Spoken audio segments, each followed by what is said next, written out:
Welcome to ThinkTech Tech Talks on ThinkTech Hawaii. I'm your host, Jay Fidell. Today, we'll talk about creating networks for the universe using space for universal access. Our guest for the show is Candace Johnson. She's with Seraphim Space Fund and also about 20 other space organizations, which we don't have time to list today. If we had a much longer show, we could list them, but I think it's more important that we hear from Candace. You know, space and satellite development and related hardware and software technologies, especially AI, are clearly the way to the future for the global community and for each of us. And we need to understand and keep up with all of these things. So, Candace, welcome to the show. We're so happy to have you here. Aloha, and it's so great to be back. I'm here on the islands for my 55th class reunion from Punahou, and it's just been such a joy to, you know, discover and rediscover the Aloha spirit. And thank you so much for inviting me onto your show. Well, you have slides, you make presentations hither and yon around the world, and I would be remiss if I didn't ask you to go through your presentation today so we can get the background on what you do, okay? Wonderful. That's lovely. So, you know, today space is really related to everything. And that's why I'm so happy to be speaking on this show. And it's basically a lot of people don't really understand, but the biggest thing is the IoT, the fact that we can put sensors on everything, on animals, on plants, on humans, on buildings. And we can use space and satellites to gather all of that data and to bring it down and to analyze it with AI. So, that is one way. But also, whether it be the environment, the climate, finance, people don't realize every single time you do an electronic financial transaction, you are using the GPS satellite system that you use to do your driving. Defense, Ukraine is the world's first space-enabled war. And so we have to talk about that and we have to realize this. And then we have everything that's going on in what I call space in space. So space stations, robotics, asteroids, etc. And then, you've talked about AI, but actually I'm kind of a step ahead, very much into quantum, which I think is really the fundamental technology for space. And also, it works perfectly with space because it is the best way to have a secure network. So, what we call QKD, quantum key distribution, is best done over satellite networks, not over fiber, but over space networks. And of course, then my dear friend, Vint Cerf, the father of the internet, he's always talking to me, Candace, we must promote positive digital transformation. And I think it's also very important in this day when we are talking about geopolitical, issues to realize that space has always been a product of international cooperation and collaboration. And you first had Sputnik, you had the space race, but you had a very kind of, positive competition going on. You had government-related satellites, Intelsat, Inmarsat. You had SES, the company that I founded, which was doing for the first time ever a private transporter telecommunications company based in Europe. You had Iridium. I'm very fortunate to have also been on the founding team of Iridium, which is the precursor of Starlink, of OneWeb, etc. You have teleports. We have a teleport here in Hawaii. Well, I started the first private satellite telecommunications teleport in Europe right after the wall fell down and companies needed to have corporate networks. You have the space station. You have scientific missions. You have the Artemis Accords. We now have 69 countries who have joined the Artemis Accords for international collaboration. And the James Webb Telescope, that is perhaps the most beautiful example of international collaboration. So space is definitely like water, like the oceans. And we'll be having the UN Oceans conference next week in Nice, in France, which is my second home. And, it is the way that you bring people and humanity together. And, since we're talking about the James Webb Telescope, one of the most beautiful things is that beforehand we used to talk about deep space, we used to talk about near space, and then we would talk about the planet Earth. And because of the findings of the James Webb Telescope, we are able to really understand the origins of our being, of our universe, and to have it all be harmonious. And this is something very exciting. Now, you might ask, Candace, how did you get into this? Well, you won't believe it, but in 1957, when I was 5 years old, I did not receive, this is an absolute replica of the Sputnik, but I received this. So in the middle there, you can see there's a kind of like flying saucer with Santa Claus inside. That's what I received to put on my Christmas tree when I was 5 years old. And from then on, everything that was, that was good as far as I was concerned came from space. So I always tell parents, be careful about the presents that you give your children because you never know what they're going to end up doing. And you might say, well, why did your parents give you a toy Sputnik? Well, my father, who was here during the Vietnam War, he was the general of all of the telecommunication networks for the military.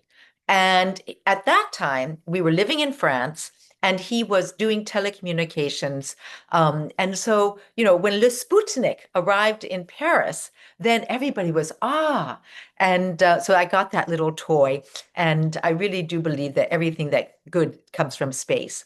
And today, because of the fact that we really have to have global telecommunications, connectivity, interactivity, interconnectivity. We really need to have space as the glue for the whole digital transformation. And so when I first started out, I was 19, my gosh, well, I was about 25 years old when I did my first satellite network in the United States. I'm a classical musician. And so I decided that we needed to put my classical music radio station, which at that time was WGMS, Washington's Good Music Station, to not have it just be for Washingtonians, but to have it be across the nation. And so I put that radio station on space, on satellite, actually doing the first superstation before Ted Turner. And, and then when I was 28, I married the ambassador of Luxembourg to the United States. Now, you may say, Candace, why is that important? Well, Luxembourg, which we will see, is a very, very little country in the middle of Europe. And in 1982, they were having a broadcast crisis, a steel crisis, and a monetary union crisis with Belgium. And the prime minister, the father of the euro, Pierre Werner, was looking for a fourth economic pillar. And so I told him, I said, Mr. Werner, Luxembourg could have a satellite system. And sure enough, that is what we did. So so that was 1983 when I came to Luxembourg. Now you see that map. Well, between France and Germany and Belgium is Luxembourg, 400,000 people. This was the coverage zone that we had planned to create Astra. Astra was the trademark, and SES, Société Européenne des Satellites, was the company name. Now, imagine this coverage zone, 1983, was not the way that most people saw Europe at that time. They saw Eastern Europe and they saw Western Europe, and they didn't see that it could be all brought together. And so that is why I say that from the very beginning, I was using space to create universal access. And in this particular instance, 1983, freedom of choice, freedom of choice. So we can fast forward, and ladies who are in the audience, it does get better. But at the time, I was the only woman. So there I am in the middle, and very, very immodestly, all of the people in that picture. The Grand Duke of Luxembourg is over to my, let me see, to your right, the very good-looking young man in the white shirt. The Prime Minister, Mr. Werner, with the white hair, is behind him.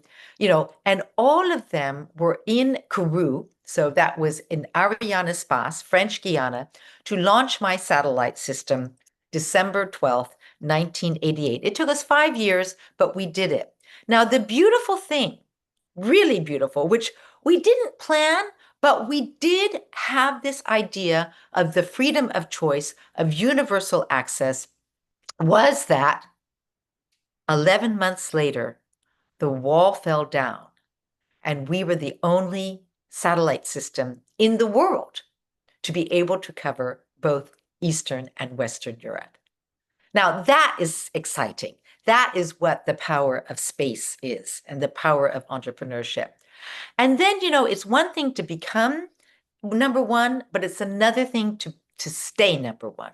And so in 2000, I architected that this little country from Luxembourg, that we would buy GE Americom from the United States, and that we would create the world's largest satellite system, which we did in 2001. And talking about international collaboration, in 1995, when the wall had fallen down and the COCOM rules that did not allow Western technology to be used or transferred to Eastern technology, in 1995, I created ILS, International Launch Services, and we became, you can see the logo, the Astra logo on top of that rocket. April 9th, 1995, we became the first Occidental satellite to ever be launched on a Russian launcher. And so, this is why I do believe that space is good. Everything good comes from space. And it really is international collaboration. And, then I went on to create Teleport Europe, indeed. So, those teleports that I was talking about, so that the European companies who were trying to work with the Eastern European companies, but they didn't have any networks. And so we provide instant infrastructure. Satellites provide instant infrastructure, and they can be connected to just about anything. And so I did that Teleport Europe. I started it in Hanover, Germany. It got bought by L'Oreal, but I kept 1%. You call me the 1% woman. And in 1994, I created Europe Online, the world's first internet-based online service. And then in 1997, I put it again on satellite because that was the way to get internet to to everybody. And so, people talk and say, oh, Elon Musk, etc. I kind of yawn because, quite frankly, I have been doing broadband internet via satellite for 25 years at least. And in 1994 as well, I became the founding team member of Iridium. So, that satellite architecture that you see there, those are low Earth orbit satellites, and they really are the precursors of OneWeb and of Starlink. Again, I kind of yawn because here we were doing satellite mobile telephony when we launched it in 1998, and we are still very much doing that, but we've gone on to do the Internet of Things. And then just to really kind of go from, using satellites to provide universal access to then accessing the universe, because that's the important thing now, where we need to have satellite systems that basically can help us with our Earth observation, with our oceans, with our climate change. And of course, satellites can do all of this, and they can monitor. Unfortunately, the bad things, with carbon and the and the warming of the earth. But we are hoping that by getting all of that data and applying AI to that data, that we will have what I call actionable insights. I don't call AI artificial intelligence. I call it actionable insights. And I think that that is something that is very important. And, then if we go now to the networks for the universe. So, it's we will go to the universe, but I want to make it very clear. Everything that I do in space exploration, in going to the moon, maybe eventually to Mars, is for Mothership Earth, for our life on Mothership Earth. And I'm also, as Jay pointed out, I'm also the founding president of Seraphim Space Tech, which is the world's largest space tech venture fund. I'm also an angel investor. So, you have Chenoa Farnsworth here in the islands, doing the angel investing. And this is one of my angel investments. Another woman, please. She is building Europe's first spaceship. Okay. So, here again, she's just being an Elon Musk if you want, but she's doing her own spaceship. She raised $180 million last year, and she is, she's going to town. Another woman who I've also invested in is a woman named Barbara Belvisi, and she is building pods that can grow plants on Earth and also on the moon and in Mars. And she won the NASA Deep Space Food Challenge, a young French woman, very exciting. And then, of course, when we are talking, and I promise you, I'm just about ready in 2 minutes, we need to bring high throughput broadband internet to all of our Pacific islands. And so in 2013, I helped create a company called Pacific.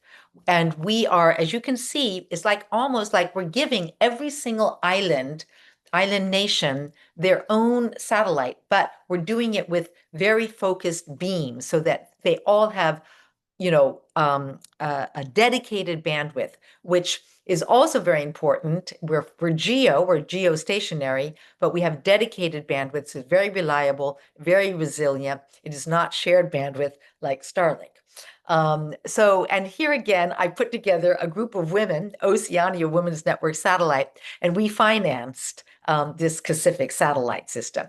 So, what is kind of next on the horizon for these networks for the universe? So these are logistic networks. They're transport networks, like my friend who's doing the space station, the spaceship.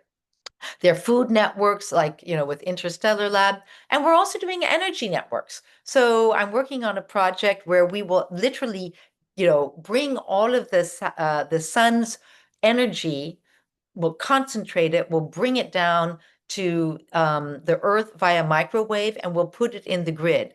And in 2040, we hope that we will be able to provide 20% of the world's energy needs. And another thing that I'm doing right now are moon data centers. So putting data centers on the moon so that we don't have to use all of that energy to cool all of these huge data centers. We can put them on the moon and we can bring them down. So, that's a little bit of what I do and have done. But, the future really belongs to the next generation. And that is why I work so hard to hopefully inspire young people to go into space, to use space to create something beautiful and something meaningful and impactful for Mothership Earth. Wow.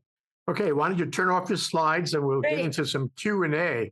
Good. So excited to be able to ask you some Q&A. Great.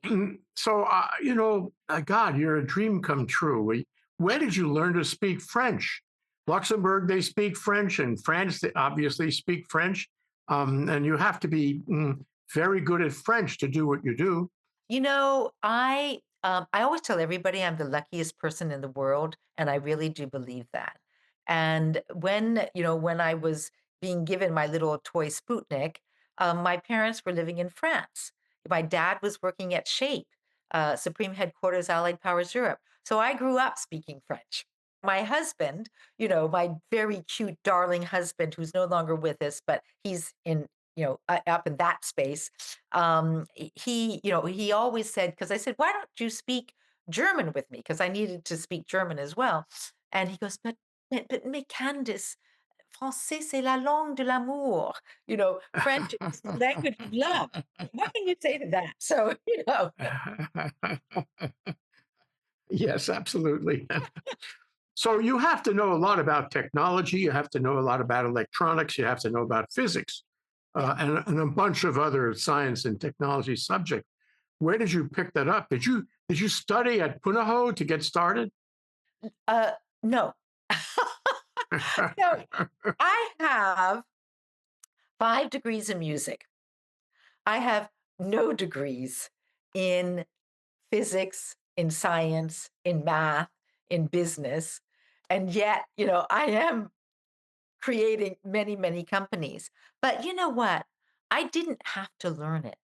I grew up with it, you know. And so a lot of people say, and this is a little bit immodest, but it is true that, you know, I helped shape what we call space today. And of course, I was learning from the masters. So, when I was 6, I built my own little transistor radio station. When I was 8, my best friend was 60. He was one of the founders of Northrop Grumman, and he had the largest ham radio station. And every Sunday, I would go to his house, and we would call around the world. When you're 8 years old and you get that buzz from the communications and realizing that you can speak with anybody. And when I was 10, my dad had been lent from the Air Force to the White House, and he came to my 5th grade class and he said, we will have satellites for telecommunications, for entertainment, for education. And when we have wars, this is 1962, we will have wars with satellites and we will have peace on Earth.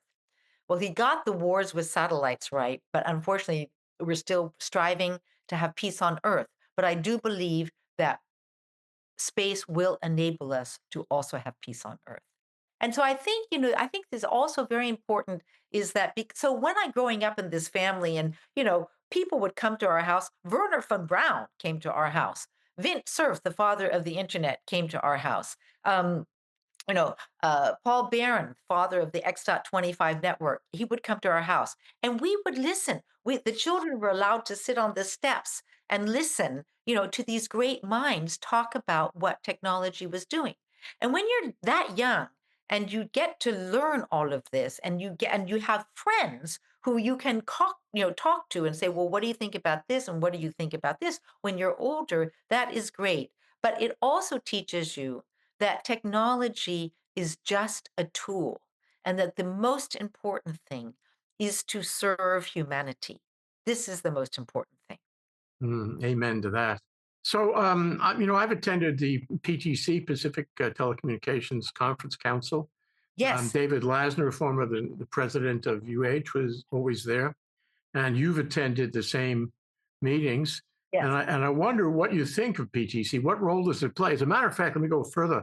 What role does Hawaii play, in developing satellite communications and technology? Yeah. Well, so first of all, I have been a guest, I've been speaker at PTC. I love to come to PTC. I think everybody loves to come to PTC. And my father, when he was so this is 1968 to 1970, which was the time that I was at Punahou. I was only there for 2 years, but I do consider my time at Punahou and my time in Hawaii to have been the most formative years of my life. And I'm tremendously thankful. And so after I graduated, my father retired from the United States Air Force. There were 4 kids that he had to put through college. And even though he was a general, a general salary doesn't go very far to put 4 kids through college.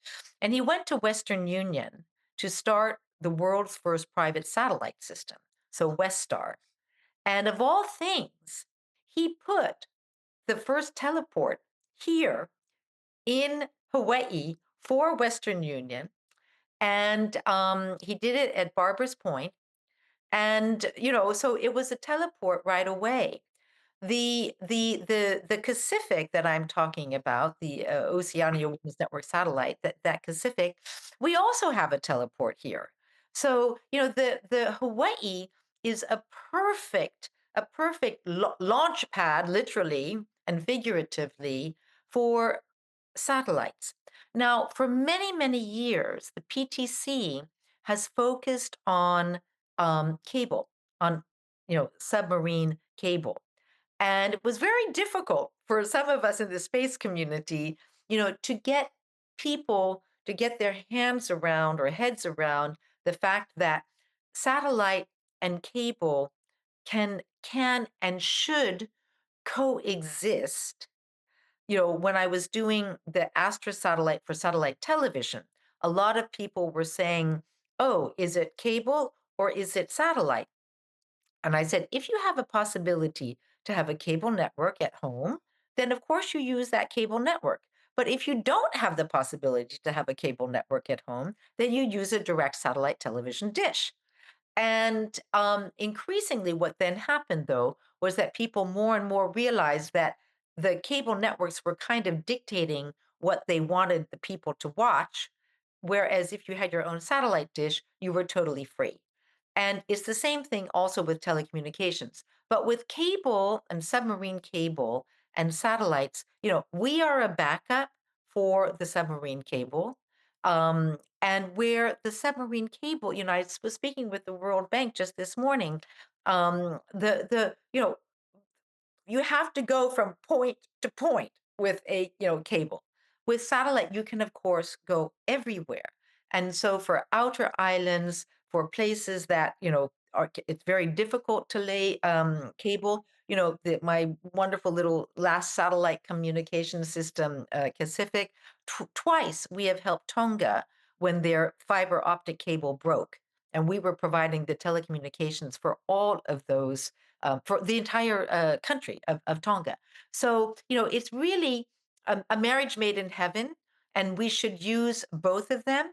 Also, if you have fiber optic that is feeding into your satellite system, it will, of course, be much better. So it's really not a question of either or, it's a question of both. I do remember, though, in my visits to PTC, that at least at that time, satellites were more expensive than cable. On the other hand, you have to recognize that cable deteriorates. And over time, you have to replace it and you have to repair it, which can be very expensive. Yeah. So even though satellites are more expensive at the time I was visiting, I believe that probably there's a parity now. Do you agree? I definitely agree. So a number of things have happened um, to make satellite communications more accessible. So yeah, I'm always talking about access and universal access. So one is the miniaturization of the components. With the whole digital world, the components have become much smaller and are really able to be much, much more performant. So you have a company like Planet who's literally putting, a smartphone into a little box and sending it up and being able to do a total map of the earth. You have telecommunication satellites which are such as Iridium, Starlink. They are much smaller. They are maybe well, we call them in units, but you have small sats and you have cube sats, which are like 12U. There's maybe 12U, just like about this, and all of this is helping tremendously. And then also the launch, because those satellites are much smaller and lighter, they are able then to go up cheaper. I always tell everybody when I do, people ask me to come and talk about investing in space. And I always say there are two things to remember. One, the bang for the buck, so how much money you're putting in and how much power and com, and connectivity you're getting, and then using and defying gravity, using and defying gravity.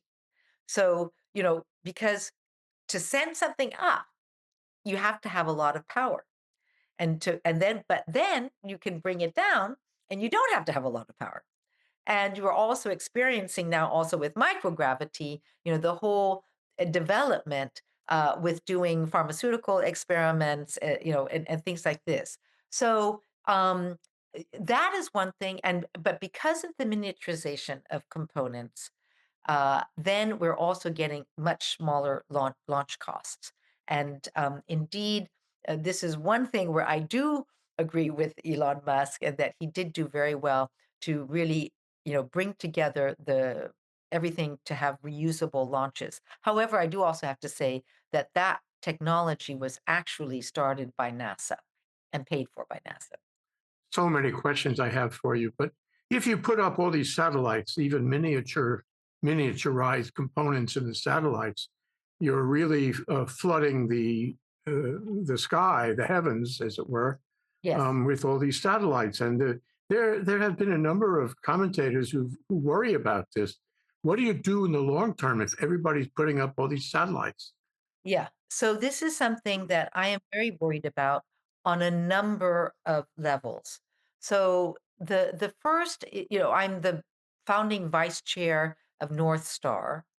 We are the world's first space-based space situational awareness company, which means that we are in space and we are looking at space 360 degrees. So we identify and we track every object in space, which is very, very important. Because once you can identify and track those objects, then you can put into place what we call STM, space traffic management. And it's just like with cars. When you first had cars, everybody was just driving around, wherever they wanted to. But then you put into place stop signs, stoplights, directions. And so that is something that is being done right now. That is good. The second thing, though, is that unfortunately, and I call this the colonization of space in a bad way, is because two or three players, unnamed, will, but you can guess who, are basically taking the frequencies and the orbital positions away from what I call emerging spacefaring nations. So countries that would like to use those frequencies and those orbital positions to do what they would like to do, not for what other people think that they should use their frequencies for. So this is something I'm fighting against at the moment, and I hopefully I am winning. I put together a code of conduct and a manifesto, and I'm working with emerging spacefaring nations. I've just become a member of the Singapore Space Think Tank for all of Southeast Asia to enable all of those countries to use space for their needs. This is something very, very important. And then the third thing is that people talk about the these, in particular, the LEOs, the low Earth orbit satellites, and that it's not a problem because you can bring them down to Earth, and when they come into the atmosphere, they burn up. But it is a problem because, of course, all of that burning up is contributing to the deterioration of our ozone. So this is really a big problem. And here again, you know, I'm not beholden to anybody. That's the nice thing about being an entrepreneur, is just saying, okay, this is wrong. You have to correct it. And so I'm on my little crusade. And I think I will win, because what's important is that we do have to keep, space clean, accessible, um, fair, equal access, so that everybody can use it also to combat the climate change, to help the environment, etc. So um, the more people who can join, the better. There's so many things that are positive. I was very impressed with your discussion of the solar panels in space. Yes. That is a real knockout. And using the electricity that is generated with those panels for data centers, that solves a huge problem for the whole world. So there are some really, and of course, dealing with climate change and taking a look at the Earth and trying to figure out how we can better plan the future of the earth and humanity. This is the collaboration through science for peace. On the other hand, not everybody is into peace. Some people would like to use space technology for for violent ends, for ends that deprive people of freedom and information. And I wonder how you feel about that. There are countries that would cut off the rights of individual people to benefit by broadband through space, even though it's a fantastic resource. And they would try to stop that. They would try to prevent it. I'm not mentioning what countries, but I'm sure we both know what countries. And I wonder, if the international effort you're putting in, if the creation of international institutions and structures to regulate, to monitor, to keep track of all the satellites and how people, nation states are using them, how successful you've been so far, and how you perceive that going forward. Well, we have at that time, we only had founding fathers. So I have to say, the founding fathers of space.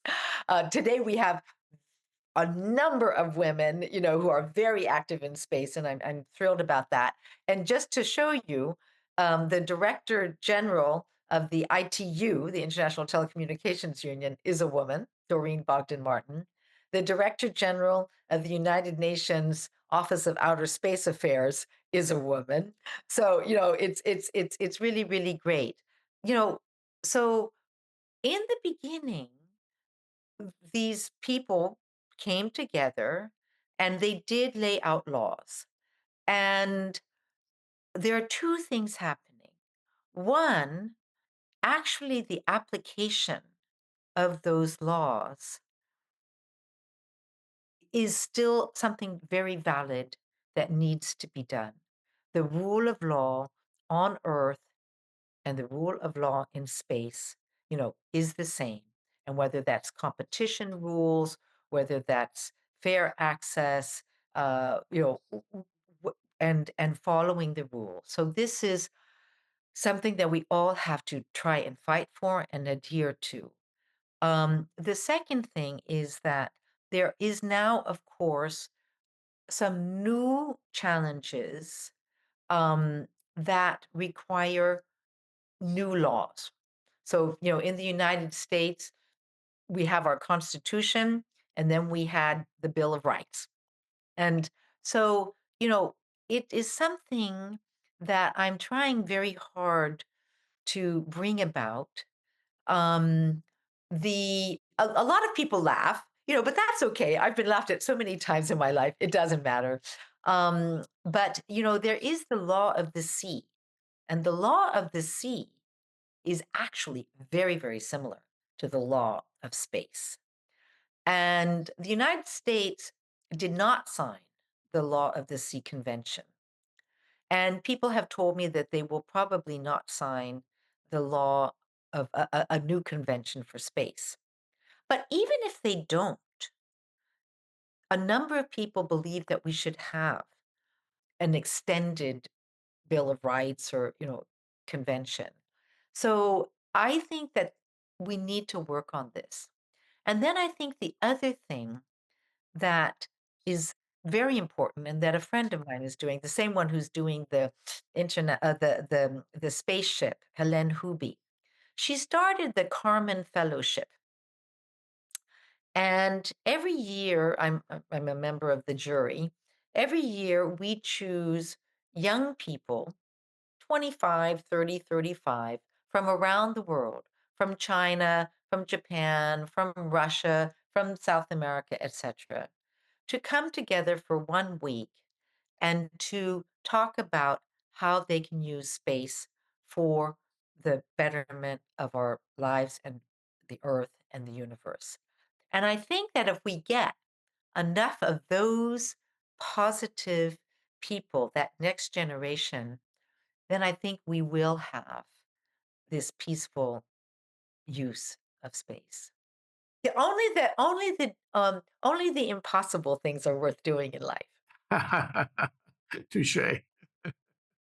So only a few weeks ago, Vladimir Putin said that he had a new tactical nuclear weapon, and some of his drones were driven by fiber optic connections, and I guess that works through satellites So to do navigation. Is that what you were talking about when we mentioned fiber optics and the connection with satellites? no, no, no, no. What I was talking about was ground fiber optics because, when you have when you when you're sending a signal up, no matter what, you are connected to, to a data center or to, an IP center or whatever, and so, you need to connect that first connection from ground to earth. But once you have connected that, you can then use what we call intersatellite relays. And those are with free-based optics. So not with fiber, but with free-based optics and optical communications. And um, those are becoming, and here again, Iridium was the first to use intersatellite links that were, that was in 1998 when we launched the satellite system.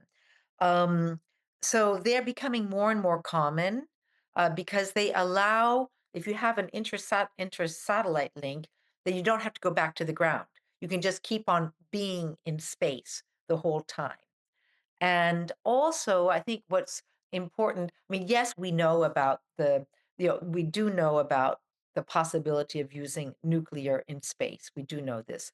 You know, we have always so far been able to use nuclear as the greatest deterrent to war. And so I believe we will continue, to do this. Um, the kind of exciting thing, though, that is happening just, with those data centers in space as well, is that we are starting to now um, do computing in space or what people call edge computing, so where you're not sending down everything that you have gathered, but rather already processing and computing and using AI on the satellites to have those actionable insights so that it's just those actionable insights that come down to the earth. And people talk about cloud, putting things in the cloud. Well, we have numerous satellite systems that are basically cloud based. Truly above the clouds. Yeah. So if you look at AWS, for instance, people, Amazon Web Services, it's total cloud. And I know that, um, with Jeff Bezos, that he is doing Kuiper. Um, my feeling, though, is that uh, the use of Kuiper will be much more to serve AWS and the AWS cloud than it will be to do telephony or things like that. Yeah. Yeah, more will be happening in space. It's very clear from this discussion, but I wonder whether we saw on 60 Minutes a few weeks ago that there are weapons now that are completely autonomous, Yes. and there are no troops on the ground. There's no Yeah. boots on the ground in the modern concept of how war will evolve. But how will space evolve? You mentioned that in Europe they were designing a first European spaceship. Will Yeah. that have people? Will that have people, or will that be entirely automated? So the first spaceship is focusing on cargo. So bringing cargo to the various space stations. So today, and by the way, we're not, here again, that defying and using gravity. All of the four space stations that the United States have the government has given money to, all of them are basically being built in space. So they're not being built on the ground and brought up. No, they're being built in space with using new materials, with using robotics, with using 3D printing, with additive manufacturing, all of this stuff. So I think that is one thing that is very important. Um, you know, the people talk about space tourism and colonizing Mars and all of this stuff. And about 2 years ago, um, Fortune did an article on well, they wanted to do it on me, but I said, don't do it on me. Do it on these 10 wonderful young space women entrepreneurs. And so, at an age when they could really take advantage of that, I got those 10 women into Fortune magazine, and I was absolutely thrilled. And at the end of the article, though, they say, to our great amazement, the only person that did not want to go into space of all of the women that we interviewed for this article was Candace Johnson herself. And, and I think that, I was thinking about this the other day because I was in Singapore and I was, and everybody, everybody was talking about how they had been inspired by Star Trek. But, you know, I was a generation earlier.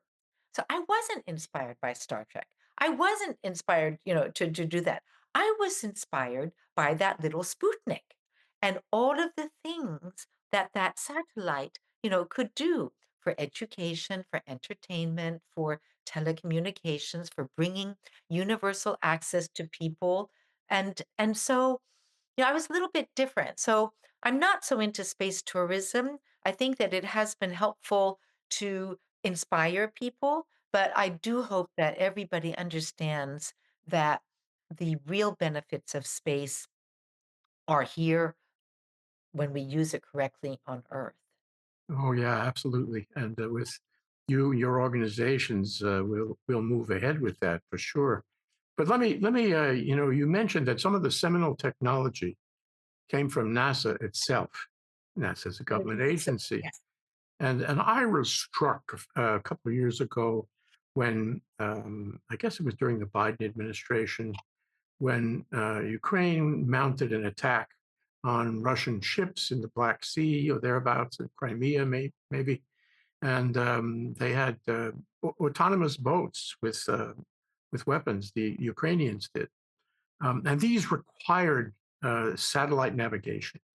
Yep. And the navigation that was being provided came from Starlink, Elon Musk.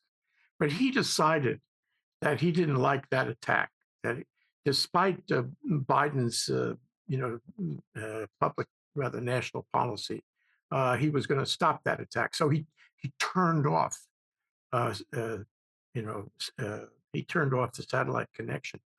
And what struck me was I thought that the government, the United States government, controlled all this. Come to find, and your comments are completely consistent, that this is private in large part. This is private. It may be kind of nonprofit in one way or another. Institutional organizations, collaborative organizations, organizations that want to do the right thing. On the other hand, I'm not sure whether those organizations, what they would do if they disagreed with national policy, and such as conflict or no conflict. And I wonder how you feel about that. Should government have a greater role or a lesser role in what you are working on? The first thing is government should not put all of their eggs in one basket. I'm sorry. You know, as I mentioned, SES, Astra, my satellite system, we have been providing high throughput broadband internet to Ukraine since 2001. Intelsat has been providing, high throughput broadband internet. Inmarsat has been providing uh, telecommunications, mobile telephony. Iridium has been providing.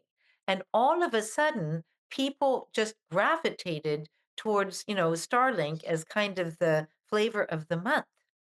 And so I think that it is time and it is urgent that all governments look at not just one flavor, but they look at the huge, you know, spectrum that satellites can offer, and that they, and that they choose wisely. Every single satellite system, except for Starlink, has a board, corporate governance. If you do not, if you do not adhere to the rules of your board and to the rules of that nation, then you will be cut off. But you know, so I think the problem was really that the initial use of Starlink was not carefully thought through, and that this was, quite frankly, one of the discussions I was having with the World Bank this morning, is that you say, oh, fine, we can use Starlink for um, low Earth orbit, low latency. So it's not, we're talking about milliseconds here, right? Okay. Um, for certain things. But for other things, geostationary satellites such as SES, such as Pacific, such as Intelsat, et cetera, are much better. They are they do dedicated bandwidth. You remember I talked about that? Not shared bandwidth. So if something gets saturated, no, they have a dedicated bandwidth. They have SLAs, they have service level agreements. They say, we will provide you with 99.999% connectivity. We will adhere to the international rules. All of this has kind of been forgotten. So this rule of law, we must have this rule of law. And we must have, nobody does sole source supplying, but the United States government was doing sole source supplying at one Mm, point, you know. yeah. So this has to change. And the more people who get educated to understand that there are Earth observation satellites, there are telecommunication satellites, there are satellite systems that are wonderful for schools, for hospitals, because they do have enough dedicated bandwidth to then be used by, 30 students, or, 50, hospital beds, or whatever, that these are resilient. Today, we talk about resilient communications. This is the most important thing, resilient. Could the United Nations be helpful in this? Is it being helpful? It seems that we need a global organization. Well, we have the International Telecommunications Union, which is a part of the United Nations. And the International Telecommunications Union um, um, allocates frequencies and orbital positions. And the only people who can ask for those frequencies and orbital positions are governments, sovereign governments. So when I started, SES in 1983, little Luxembourg, 400,000 people applied to the ITU to get frequencies and orbital positions. The United States does the same thing. But it, the International Telecommunications Union cannot tell that country who's applying what they should do or what they shouldn't do. That is why the convention the is something that is very important, to say, these are the rules. This is the law of the sea. This is the law of space. How you use space is as important as getting access to space. So this is what we have to work on. I wanted to ask you one more technical question that occurred to me when I was visiting PTC. At PTC, I kept seeing satellite phones, and the satellite phones were small. They could fit in one hand, and they were not that expensive. For a couple of $100, maybe a little more than that, but not much. You could buy a satellite phone, and then you could connect with the satellite system, and you could have a phone anywhere in the world at the top of Mount Everest, if you like. And I Yeah. said to myself, this has to be the future. Is it the future, or is it only limited to special situations? So here again, it's a question of bandwidth. Um, so when we started Iridium, we started in 1984. We launched it first in 1988. Um, the idea of the Iridium people, I was not for this. It was primarily controlled by Motorola. And so Motorola, of course, was in the business of making mobile phones at that time. They were the number one in the world in 1988. Um, and so because when I came, I said, we must have competition in handsets. I do not want to work for monopoly. We must have competition in handsets. And so I brought Nokia to the table. And at the top level, Mr. Galvin, second level, Mr. Staiano, they were in agreement. The third level, the Motorola engineers would not give the specifications for the air interface to go from the satellite frequency to the mobile phone. And as a result, for years, Iridium only had one manufacturer, which was Motorola or Kyocera, who was working with them.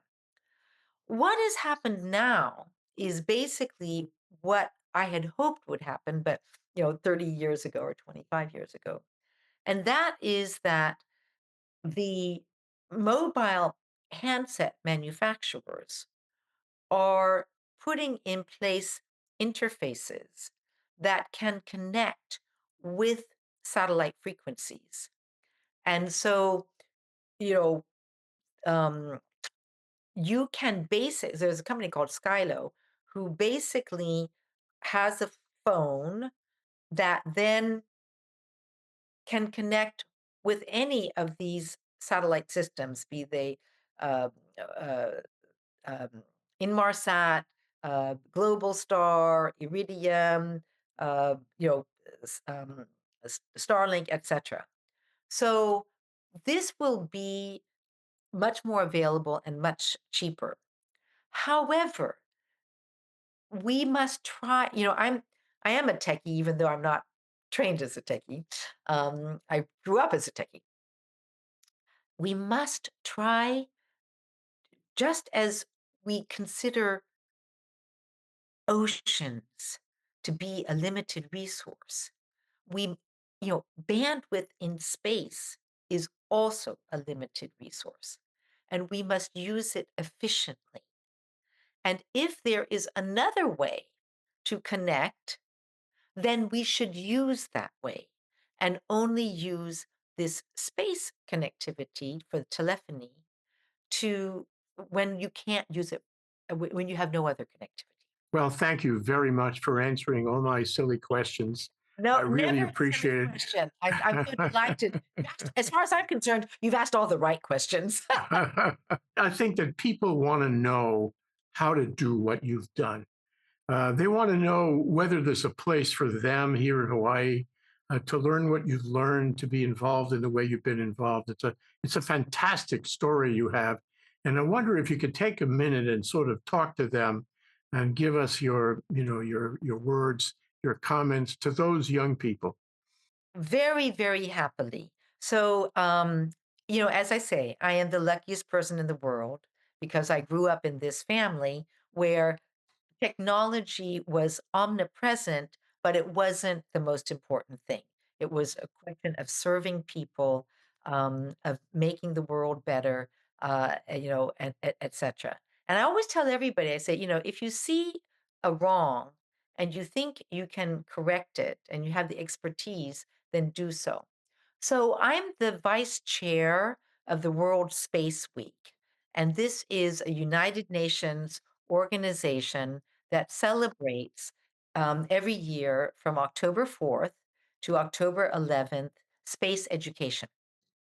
And so and we have, I think, 104 countries around the world who use, who teach about space and what it can do to schools.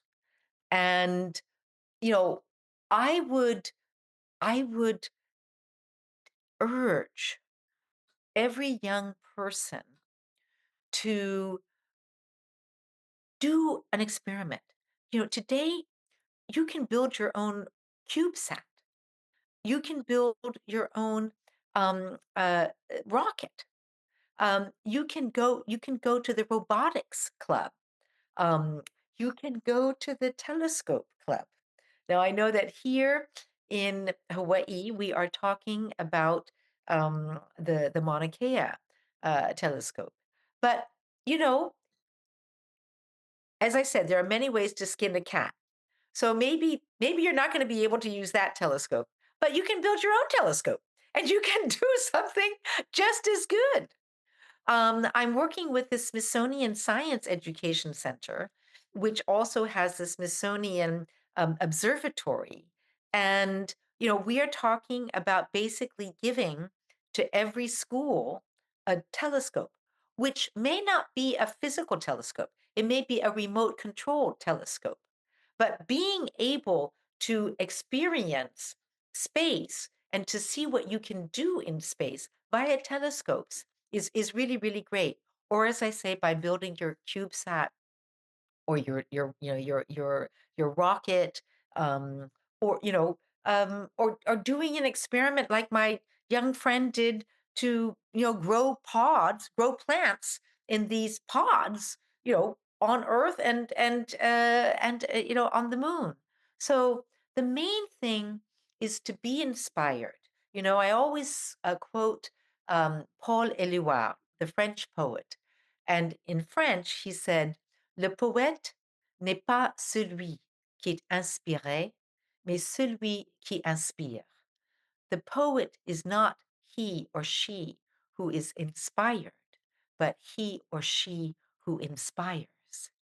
And since I have been so fortunate in my life, and since I did have that aha moment, when I was 5 years old or 8 years old, when I was calling around the world, or 10 years old, when my dad came to my fifth grade class, I do understand the power of inspiration and the power of imagination. So go out there and trust yourself to do great things. I always say I choose my weapons. So my weapon is space to do great things. But, whatever it is that you believe you can really make the world a better place, just go and do it. Oh, thank you, Candace. Let me say, c'est ça, c'est tout pour aujourd'hui. Oh, très bien. OK, bah, c'est super. Your French is very good. We'll have to leave it there. Okay. There's so much to learn here. And thanks so much to our guest, Candace Johnson of Seraphim Space Fund and so many other global organizations. I'm Jay Fidell. We've been engaging on creating networks for the universe. Thanks to our viewers for watching. We'll see you again soon for the next one. Aloha. Aloha, Candace. Aloha e mahalo.